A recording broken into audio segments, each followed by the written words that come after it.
We begin tonight with President Trump's big push on tariffs. Some 90 countries, including the European Union, are now facing levies of 15% or higher.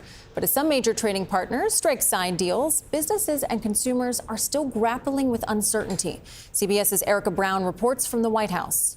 Thank you very much, everybody. President Trump's global tariffs on dozens of trade partners are now in effect. The Trump administration says the import taxes are bringing in billions of dollars. This year, we could have about $300 billion of new revenue, which is 1% of GDP. And then there's a chance that that could be higher in 26. But economists warn the sweeping tariffs could lead to rising inflation, potentially driving up costs for American consumers already feeling the stress on their wallets. The price is killing me.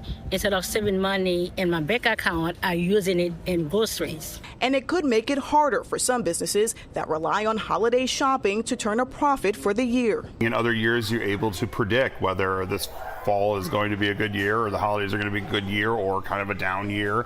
I don't know with this one. I really don't. As President Trump escalated his global trade war, he also announced new retaliatory measures as part of an effort to end Russia's war with Ukraine. The president is set to double tariffs on India to 50% on August 27th in retaliation for its continued use of oil and gas from Russia, which the president says is funding Russia's war with Ukraine. Do you expect increased trade negotiations, since you've announced the 50% tariff? No, not until we get it resolved. The Kremlin indicated a meeting between President Trump and Russian President Vladimir Putin is in the works and could happen as soon as next week. Now, Erica, one country that is not on that list of deals, that is China, the big one. So where do talks stand with them?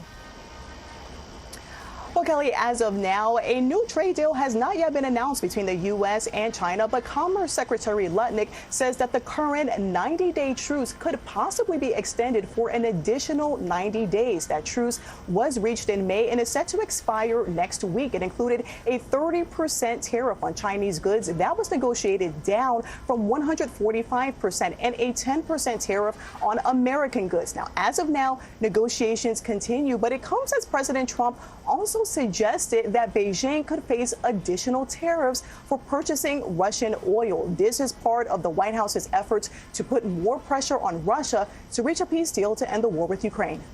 That's an important one that could definitely escalate things as we're trying to come up with a trade deal. Erica, thank you so much for your time here.